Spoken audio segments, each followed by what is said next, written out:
Welcome to the Employment Wednesday podcast with Yvonne Shabangu. Have you heard of the scripture Hosea 4 verse 6? My people perish because of the lack of knowledge. The same applies to your career. When you don't know what to do, when to do it, and how to do it, you are likely to make wrong career choices. But worry not. Employment Wednesdays is here for you to offer you all the answers relating to your career and offer you strategies to develop your career. Enjoy. Hello, everyone. You are welcome to another episode of Law Without Borders with Yvonne Shabangu. And today, it's such an interesting episode for me because I'm seated with somebody from the university down the road. Sure. We are seated with Baone Twala, a BA graduate and LLB cum laude. She conquered the edge twice and with distinction. How beautiful is that? And then she also done her master's in management in governance and public policy.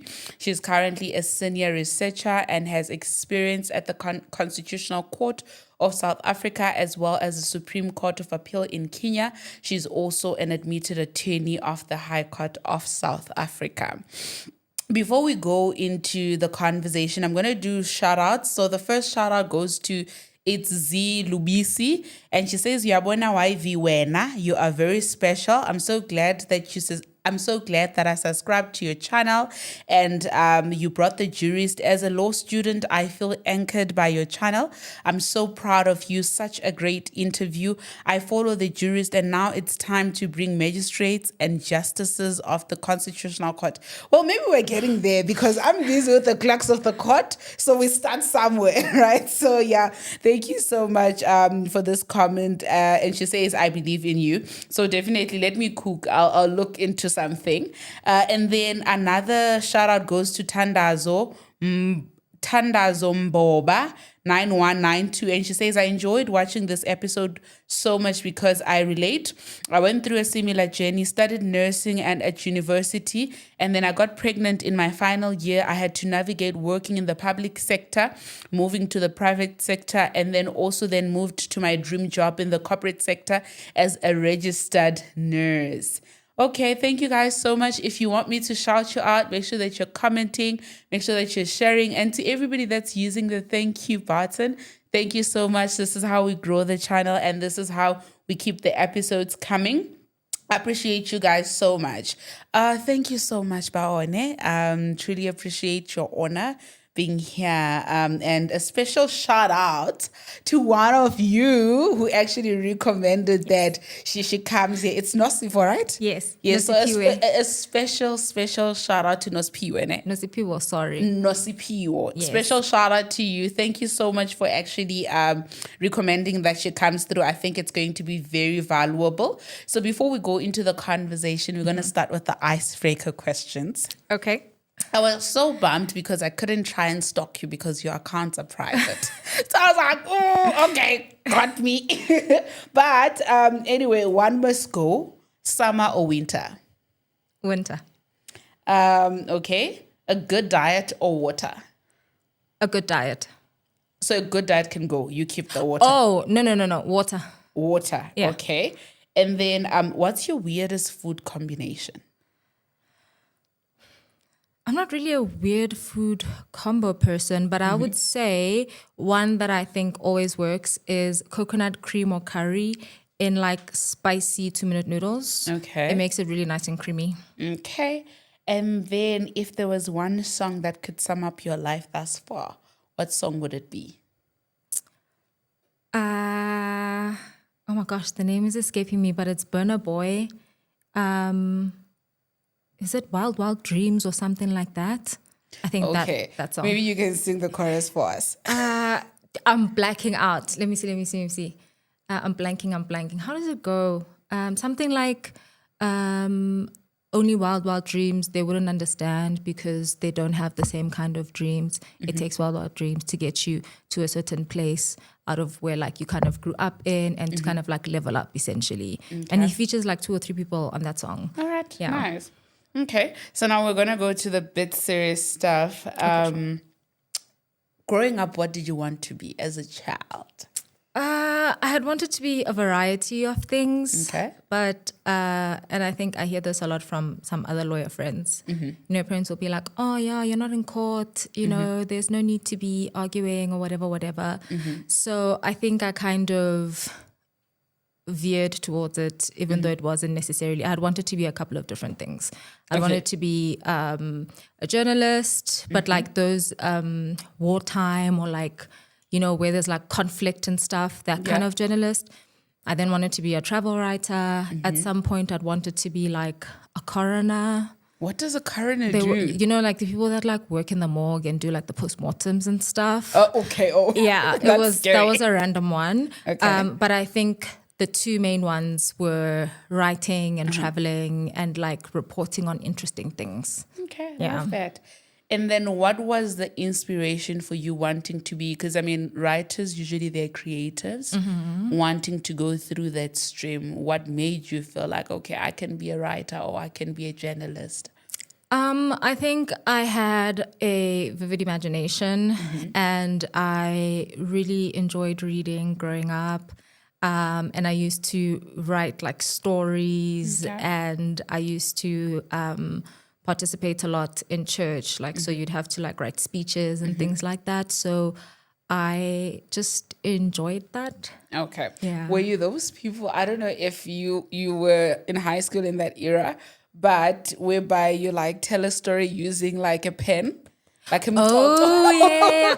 And, you know, interestingly enough, I wasn't so good at those. Really? But I did impromptu public speaking. Okay. So with impromptu public speaking, what would happen is you'd show up at the venue and then there are the different teams and then they give you a topic and you have like 40 minutes or something to write a speech about the topic. Okay. So you kind of just write it up right there and then you present the speech and you do your speech and then you kind of get marks or points and then that's how you kind of place. Okay. So that was my extramural activity. Okay. So yeah. Love that. And then what made you decide to go into law as opposed to sticking to the journalist route? I think the journalist stuff was more like a wild dream, but it wasn't necessarily what I kind of knew I was going to do. You know, in grade 10, you pick your subjects and stuff. And I was kind of like, I don't really need these things anyway because I know what I'm going to do. I'm going to apply for law. And so it was more just something that I like knew for sure. And even though my relation or understanding of how it applied to me would change over time, but it was still very much something that was a factor within. I was like, okay, that's where I'm headed. Okay, cool. And then coming to your university of choice. Sure. What led you wanting to study at Wits? I mean, we hear, apparently there are degrees. And then I think even like Kogma said it, there are degrees. And then there's a degree from the University of Witwatersrand. So Sure. why Wits? Could have came to UJ, I mean. Yeah. I think, so the Wits thing, I don't know either because it's not like, I didn't grow up like in a very like hectic academic family or anything like that. I honestly don't know where I got the Wits thing from. I had been to Wits once or twice for like concerts and things like that, but I honestly don't know where I got that from. And weirdly enough, I was very much like set on going there. And I couldn't tell you why. It was, and I think this is more of a, I'm just sharing what I did. I'm not, this is not advice. But I think it's the only university I applied to. What? Sorry, wait. Yeah. Literally, you were set in stone that you're going to Wits and you didn't want to try anything else. I probably applied to UJ like late, like at the end of the year when I was like, oh, maybe, you know, just as a backup. But I don't even know if I got a response from UJ or anything, but I know that I had applied to Wits and I was like, that's it. And don't ever do that. Yeah, because I think it's never ever, don't ever do that. Okay. No, I hear you. Never. So now, what was your second option? Because my understanding is always that second option. So actually, I applied for a BCom law, a BA law, and an LLB. Those were my options. And that was before they did the thing where you have to do an undergrad. So when you could still do the 4-year. So basically those were my 3 options. You know what's interesting? So my second option was a master's degree. I didn't know what a master's meant, right? Like, so why is it even in the thing? Why? So I literally applied for an LLB as the first option, and then second option I applied for a master's. Then when they rejected me automatically, because obviously I don't qualify, I was so hurt.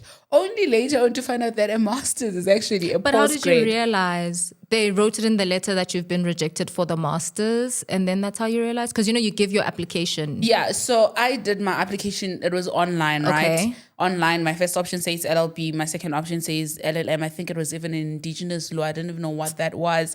And then after that, I think a day later, I get a rejection, right? So when I get a rejection a day later, I'm It was like, automatic. It was automated, yeah. because obviously I don't meet the requirements. So then I'm like, what is going on? I was so hurt, right? And then I was like, it's whatever. Then I get into LLB. Then later on, I found out that actually a master's is a postgrad qualification. And then I went on to get my master's then. So what did you reapply? No. So remember, it's 2 options. First option was my LLB straight. Yeah. Because then I did an LLB Yes. straight. And then second option was the masters. So when they rejected me for the masters, I was still left with the LLB option. Okay, then cool. they accepted me then for it's that. fine. It's Yeah. fine. It's okay. How was your university life like? How was the transition from university into from high school into university? Do you think you were prepared for what university was like? No, not at all.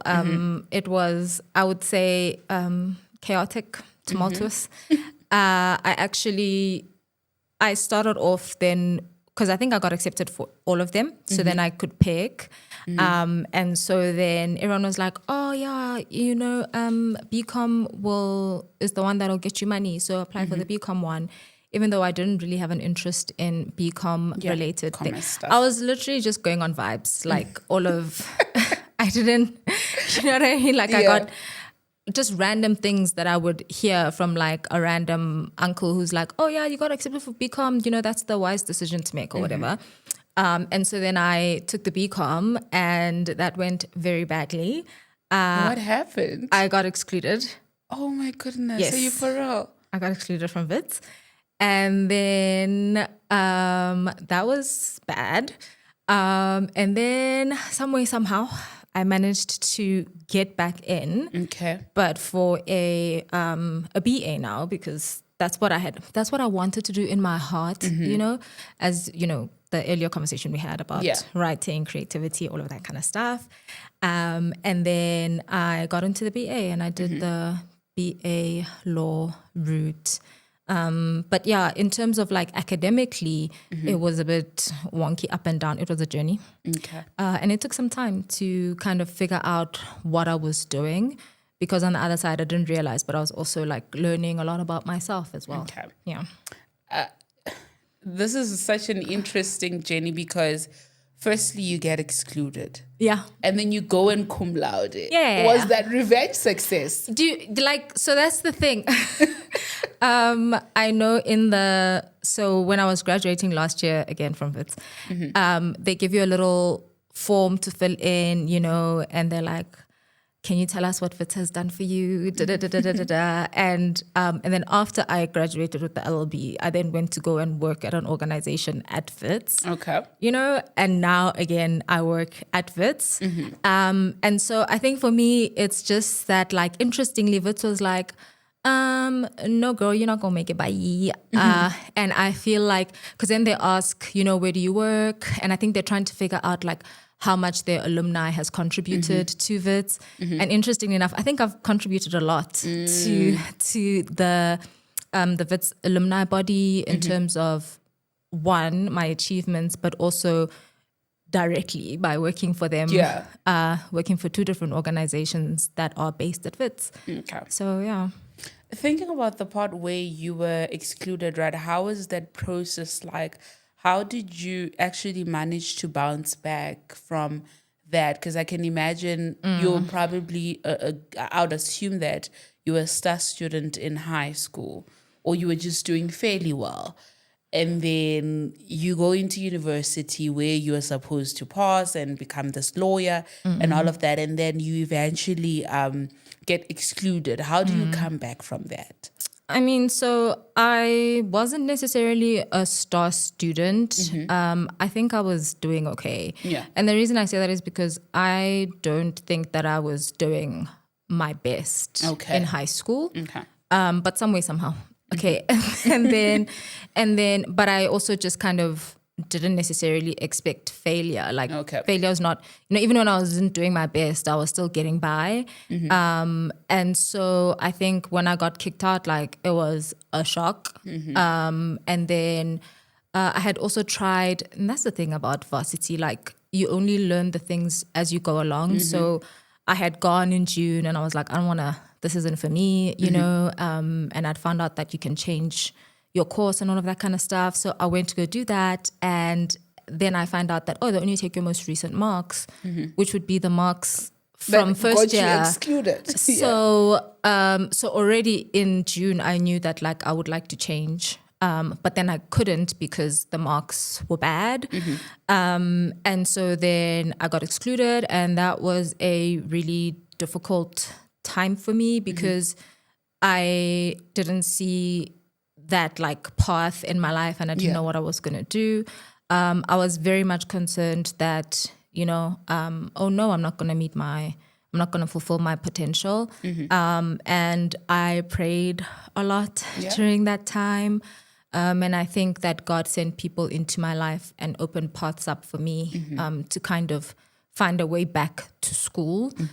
Also because then we went through the exclusion process, there's a way to kind of then be allowed back. You appeal and stuff like that. And that also wasn't successful. What? Yeah. So, but I think that God like kind of really worked out a miracle for me to be able to get back to school. And so when I went back, I told myself it's fine because I was one of those kids whose birthday is early enough where you start school when you're 5. So I was like, it's fine because I'm actually with the people. I was now 18, right? And then the other thing was that I felt like I had a second chance. And, I had told myself that like I enjoy this and I know that I can do well. I just knew it in my gut. I couldn't tell you. So then once I got that second chance, and I also had to like write a letter of appeal. And so I kind of really put a lot of effort into appealing in that letter and why it wouldn't be a disappointment to give me a second chance. And so I think that those things then kind of like carried me through, but it was mostly like praying and then feeling numb, like I don't know what's gonna happen to me. Taking it one day at a time. Exactly. Okay, I'm sure, like I can imagine how interesting it was having to beg for your sport and then also being part of the few people that conquer the edge and actually conquer it cum laude. I'm so proud of you for actually sticking it through. And then now you had a time in university. Now it's time to search for a job. Did you know what you could do with a law degree? What informed your career choices? Okay, so I didn't know what I could do with a law degree. I felt like everyone was doing articles, so that was the thing to do. And you find out as you go because, these things aren't generational. There aren't other people that have gone, So so I found out that people secured articles in like second year, third year, and I was like, what? And as I said, like I was just vibing. And then as my marks got better in the LLB, because I finished the 3-year degree and then I did the LLB and then they were getting better. So I was like, okay, cool. Maybe I can apply to like fancy law firms and all of that kind of stuff. Even though thinking about it, I knew that the culture and the work that they were doing wasn't necessarily for me. Okay. And then also what I did was in the final year not my final year, in 2013, was that my final year? Whatever. In 2013, I was a chairperson of a the SLSJ branch at Wits. Okay. And so that kind of exposed me to public interest law and volunteering for those kind of organizations and stuff. And I knew that like that's what I would like to do. But then I was like, yeah, but there's more money in corporate. And that kind of wasn't working out. And I think that that was serendipitous because the deputy director at the Center for Applied Legal Studies at the time, I had sought out a mentor. And she was one of those, and I was working with them because of SLSJ and stuff. And so I was talking to her about like looking for jobs and stuff. And she's like, why don't you apply to CALS? And I was like, it was such a stupid response. I was like, I've been in Brum for like so many years. I don't want to be here anymore. Okay. I'm trying to leave. What? Like, how is that how you're making Big important life choices? Okay. But you are vibing, I mean. Vibes. So then eventually I did apply. And then when I applied, for some reason, all the mistakes that I had been making in the same letter that I'd been constantly reviewing, now I could like see them, whereas before I hadn't when I was applying for CALS. And so I think my cover letter was much better, which it hadn't been, even though I'd applied to like 5 to 7 different places before that. That's why I'm saying I think it's serendipitous. Yeah. And then I put in my application and of course so that's the other thing. Even applying for public interest is quite difficult because it's a very niche sector. And so it can get very competitive because there are also so few. There were so few at the time that were allowed to do articles. So that's how I ended up in public interest law. And your face lights up when you talk about public interest law. Yeah. You can tell that you're not about the corporate business. No. You're and trying to give back to society and the life, I think, wasn't for me. Like, working long, hard hours, the politics, the airs and stuff. It wasn't very motivating for me either. So, yeah. So now you get done with your articles, and then how do you decide to go to the Concord? Sure. I knew that I wanted to do law, but I also knew I didn't want to practice. Yeah. And so I and I think that that's the thing that no one tells you, but maybe it's difficult to tell you when you're young. Yeah. People ask you, what do you want to be when you grow up? And you say, a lawyer. And then like I got my articles, I got admitted. Now I was a lawyer. It's like, now what? What must happen? And I was like, I don't want to do this. Practice is just not for me. And then I also think I just get, in the same way that I just had an obsession with Wits, I then was like, oh my gosh, that's so cool. I want to do that. So I kind of just knew that the next step was Concord. And then after that, I didn't know what. So I applied the first year and then I got an interview, but I didn't get the job. Okay. And then I applied when I was in my first year as an attorney, and then I got the job then. So yeah, it was basically just like, ooh, I want to go there. And then you're like, let's go for it. Yeah, that's literally. How did you feel when you didn't get it the first time versus when you got it? I was so disappointed. Okay. And I thought like, oh, maybe I wasn't good enough or, because then you get there at the interview and people have like 8 different interviews and people are there with like distinctions and like they know things or like they're like really into law or whatever. And I'm like, maybe they could tell that I'm just, I just want to go there. So just to go. Yeah. So yeah. And then I thought maybe like, I guess it's an imposter syndrome thing and I was disappointed and stuff. But I think I had encouragement. My colleagues at CALS at the time, as well as like my superiors and stuff were quite encouraging, just in general. But also because there were some people there who had clerked, and they were like, nah, you just got to apply. Some people even apply 10 times. So I was like, oh, okay. Then you're like, okay, let's go for it again. Yeah. Because I think from my experiences, I was like, oh, it doesn't matter like how you start, it's how you finish. So like, it's fine.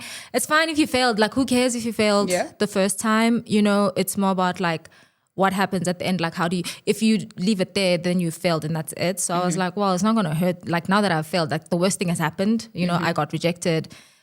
it can't get any worse than this. so I'll I'm just gonna try apply again. Yeah. No, love that. And then finally you go in. How was your experience at the Concord? And how do you end up in Kenya? Sure. Court was as like cool as I thought it would be. I mean, it's like, I think it's an amazing experience, and I think anyone and everyone should apply. I think it really like shaped my experience and my understanding of like the possibilities that were out there. You know, you had exposure to so many experts through the judges, through the advocates that would appear, through the different like subject matters that were part of the different matters that we would look at, and through your colleagues as well. So there were also like international clerks. And so it was I feel like it was like a shortcut experience. And I think maybe some things that you might come to a realization of like after like 5 to 10 years or something. It's kind of like very much compacted into that 1 year experience. And I find that even with my other colleagues, a lot of people leave the court knowing at the very least what they don't want to do. And so I think it was an amazing experience. To see like how the phrase was how the sausage is made. And even that, like even the parts that aren't so pretty, you know. But it was a wonderful experience, even just being part of the history and the culture of, you know, the Constitutional Court and the Constitution of South Africa. And it's weird because I don't think the average person gets to realize and experience that in this way. So I think it was a very pivotal experience. Okay. So did you get seconded from clerking at the Concord to Kenya? Yeah, so they had like an African Law Clerks Exchange program. So what happens is once you've clerked at the court, you become part of the alumni. So then you get access to like some scholarships, some experiences, and so on and so forth. So I think ours was the last one actually. And they had like an exchange program. So interestingly enough, the international clerk in my chamber was the Kenyan clerk. And then I happened to get the exchange. So then I went to her court the following year. And how was the Supreme Court of Appeal Kenya? It was interesting. Kenyans have a saying, pole pole, which means like chill, like take it slow. Versus at the Constitutional Court, everything was go, go, go, go, go. You know, you had like a lot of work to do. I mean, it was like the closest thing to, you know, movie type law, you know, like Suits or like Erin Brockovich, you know, that type of stuff. Like court is kind of like that. It's like, oh my gosh. And then you get to the Supreme Court and everyone is just kind of like chill, you know. And it's like, no, we just get up every day, we do our work, we go home, relax. Like, you know, it's not that serious. And also I think it was a different culture, but it was also interesting in terms of the law. So their constitution is similar to ours, particularly the Bill of Rights. And so it was interesting to see which part of their law was how it had developed versus ours. And we have different kind of histories. So we have like a more a racial division, and that kind of like influences a lot of things, where they have more of like a tribal division and things that we struggle with, they don't, and vice versa. So like their land reform is quite advanced and ours is not. So it was a really, really was a really great experience. I love that. And then now you come back. How do you decide that I'm not going to do practice? So, like I said, I knew you've always before known. I even got admitted. I just got admitted because, like, I need to get admitted. The process. And I can't not be admitted. So I got admitted, and I was also kind of disappointed when I got rejected for the Concord because the first time, because I wasn't supposed to practice. so I was like, oh no, what am I going to do now? And then I ended up practicing for a year. And I think it was good because at least I got the experience. And then I like knew for sure Nah, you're not No. cut for this. Right. And then towards the end of, so Concord is a 1-year experience. So towards the end of that year, I applied for a scholarship. Okay. And then I applied for the African Law Clerks Exchange Program. Then I got both. So you could put off the scholarship for like a year or two. Okay. So then I put it off for a year, and then I did the exchange, which was 6 months. And then basically I was like, there's no point getting a job for 6 months because the scholarship was for full-time study. So then when I came back, I was basically doing nothing for 6 months. You're I was just taking a vibing. break. Yeah. And then 2020, I started my master's. Okay. Yeah. And how was your master's like? It was, I think school was so familiar to me, and school versus work, I think, you have feedback, like, you've done well because you got an A, you know that you're barely making it because you got a 50, Sure. or, you know what I mean? Yeah. Versus going into work, which is more like a sustained process. The feedback is kind of like you don't know. I felt anyway, like I couldn't tell how I was doing and all of that kind of stuff. So school was familiar in that sense, but also it was familiar because I kind of struggle a bit with school, and what was helpful in BA LLB was that I had a lot of like friends. I was very, very busy, so that kind of helped me to be productive because I had very limited productivity time. And so it was like, ooh,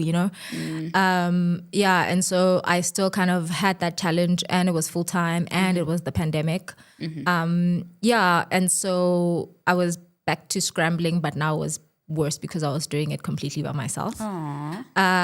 But I still made it through. I think I did quite well in the courses as well because, again, it's compacted with the research. I really think research is more like it challenges your character more than anything. I think the actual stuff is quite easy. Like if you think about it, if you don't think about it too hard and take a step back, you're like, oh, it's actually easy. It's more about like it's so crazy. The perseverance. That is so true. The trying to get people for interviews, for your interview questions or your survey or whatever. You've sent out 45 emails, nobody's responding. Getting ethics, all of that kind of stuff. I think it's more about like perseverance, discipline, being organized, all of those things, which. Towards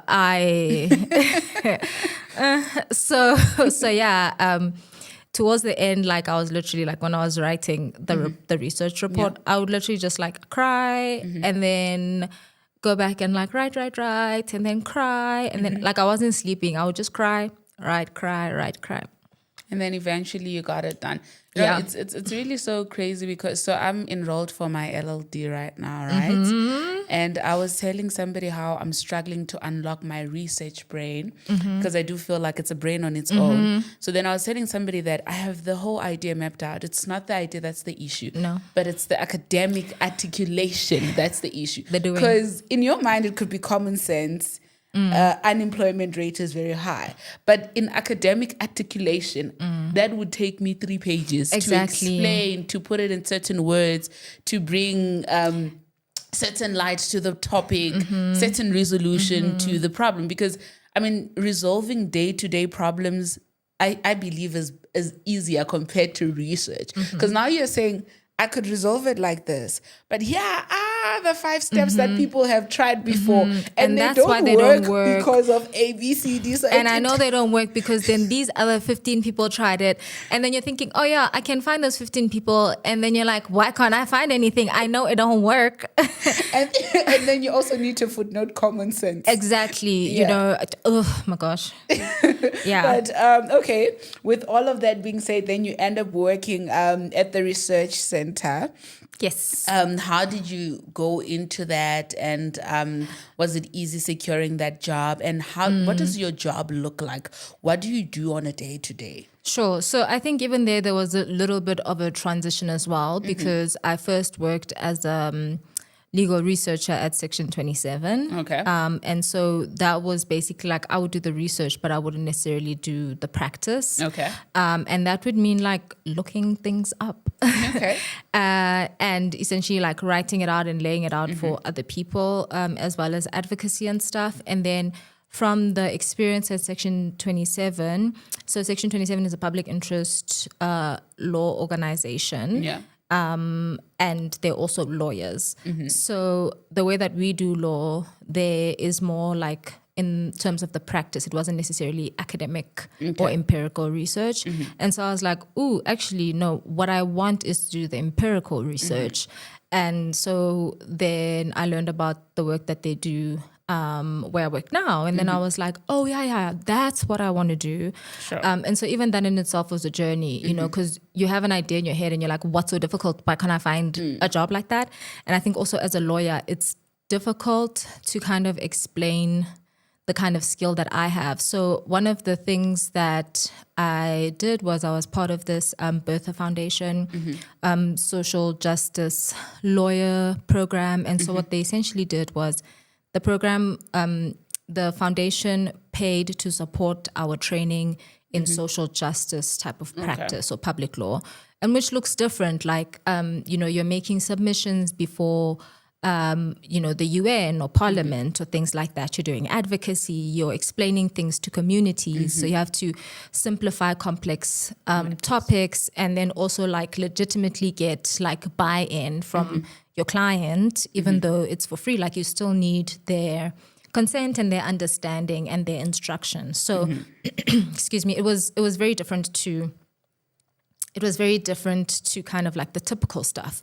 And so trying to translate those skills and explain that like, no, listen, I can't do that job. Like, it's okay. Like, I know you think maybe you're like, oh, she's a lawyer. No. Like, that's not. So I think kind of moving from the law sector, and I think if I explained it to a public interest lawyer, they'd completely understand what I mean.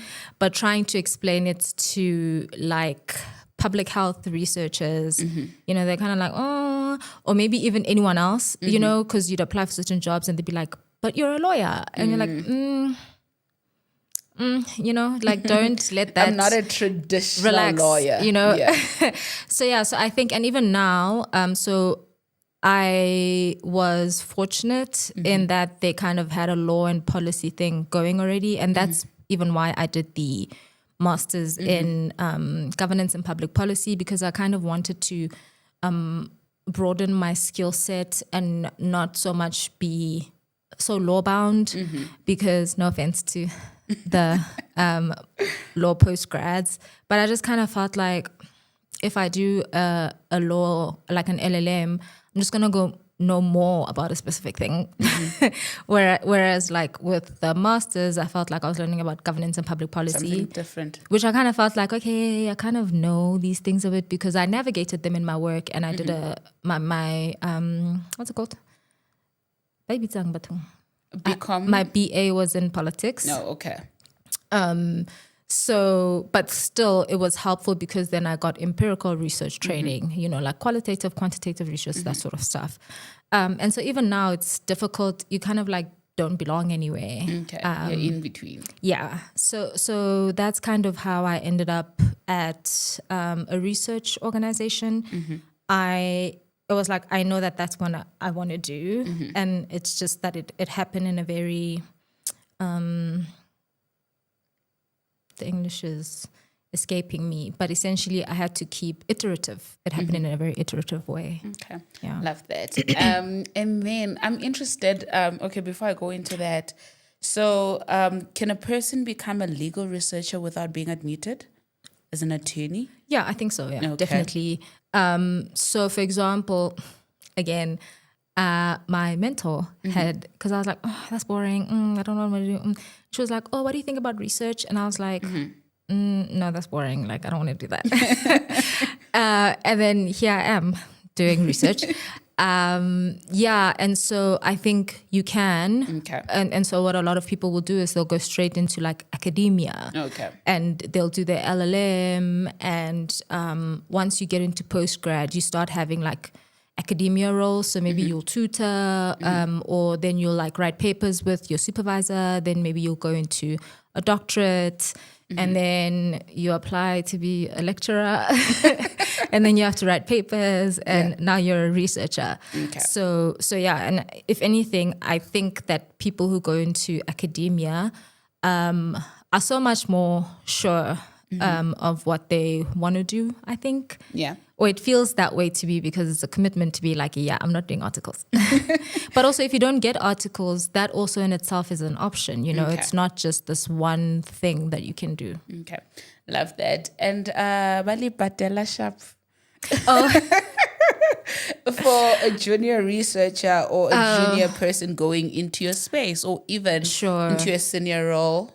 I will be honest. I think it depends. Okay. So one of the things about being a Bertha Fellow was that they recognized that, you know, there are people who would be so suitable for this work, but because public interest law organizations rely on funding and that sort of thing, they can't pay as competitively as, like, you know, the Big Five or even middle level law firms and stuff. There we go, medium-sized. So part of it was also kind of being able to like just boost it so that it was a bit more competitive. Okay. And I would say that because of that kind of program, I was able to comfortably take that role at the time. And I think we were probably getting paid as well as CAs at like medium-sized, like just at the entry maybe of medium-sized firms, and it was comfortable, right? Okay.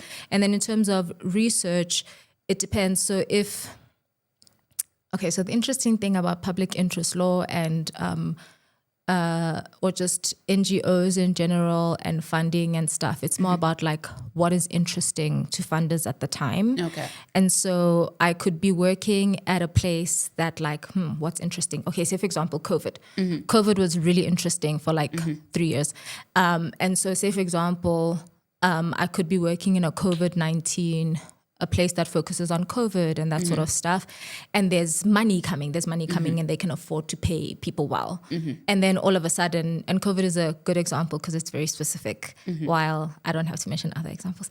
And then all of a sudden, COVID-19 is not interesting anymore. Yeah. And that's a very, very unique situation. Or for example, what's happening now with Trump. Okay, I shouldn't have said Trump because now they can find us. But with America and funding, you know, aid in South Africa. And so PEPFAR, which is an American organization, and the way in which they would fund other countries, they funded our HIV/AIDS program. And so they also funded research into public health and that sort of stuff. And now they've withdrawn that funding. And so it means there's less money to go around. So people have lost jobs and that sort of thing.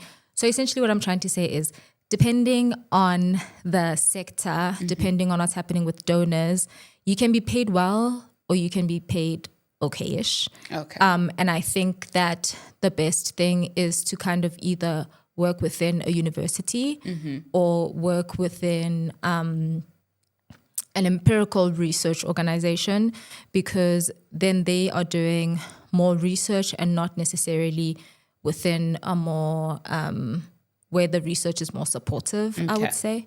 Yeah. So where the research is very, very deep in its own part and they're publishing. Okay. So I would say publishing, if the organization is publishing in journals, then they are more likely paying better. Okay. Yes. All right. So you guys know where to go now. Yeah. Oh, man, time has went by so fast. Thank you so much for honoring my invite. Truly enjoyed this. In closing, what is that one book that you think every person must read, right? Okay. And then one skill that you think every person should learn. Okay. And then what is the season of your life? Okay, so the one book I think everyone should read, especially if you're figuring yourself out and navigating university and, you know, these institutions and stuff, is Outliers by Malcolm Gladwell. Okay. I think it's very critical in understanding and kind of demystifying institutions and like fighting for yourself. And then in terms of the one skill that you think everyone should learn, I think the one skill everyone should learn is how to do things easier. So like life doesn't have to be that hard, you know. So find someone has notes or get support from AI or like, work with a friend and, you find half, they find half, you guys exchange, that sort of thing. Build a network of people so that you don't have to just, everything is on you. So that's what I would say, like, learn how to make things easier. I feel like that is my main thing that I'm trying to do in life. And I think it really helps in terms of navigating things. And then the last one was... What is the season of your life? The season of life that I'm in is... It's weird because you think I'm grown, but I think I'm growing a lot. Like, there's a lot of change. And yeah, I think I'm very much in development. And I think it's difficult because I didn't expect it and it's against my will. Okay. Love that. Growth and change. Oh, thank you so much for honoring my invite. Sure. Truly appreciate it. And I wish... Okay. One last thing. Sorry to cut you off. I realized I didn't answer what a typical day looks like. Okay. And I think maybe people might like to know. I don't know if you'd like me to very quickly. Very quickly, in 30 seconds. Very quickly. So essentially, we work on projects. So you'll get a project that you have to do, and then that would require you to do like research. And so you kind of have to do a literature review, and then you set up the research methodology. So will I ask questions? Will I do a desktop review? And then you kind of do that. And then you basically write it up in a report, and then you write a paper. So if you just look up research methodology, qualitative and quantitative, literature reviews, and then paper writing, that's essentially what I do. Okay, love that. Thank you so much for honoring my invite. Truly appreciate it. To everybody at home, if you have any more questions regarding being a researcher, you can leave them in the comment section. I can always pass them to her. Yes. She'll be able to answer. And don't forget to use the thanks button, the thanks options, and the thanks memberships. Happy Employment Wednesdays. Do not forget to be love and light. Thank you.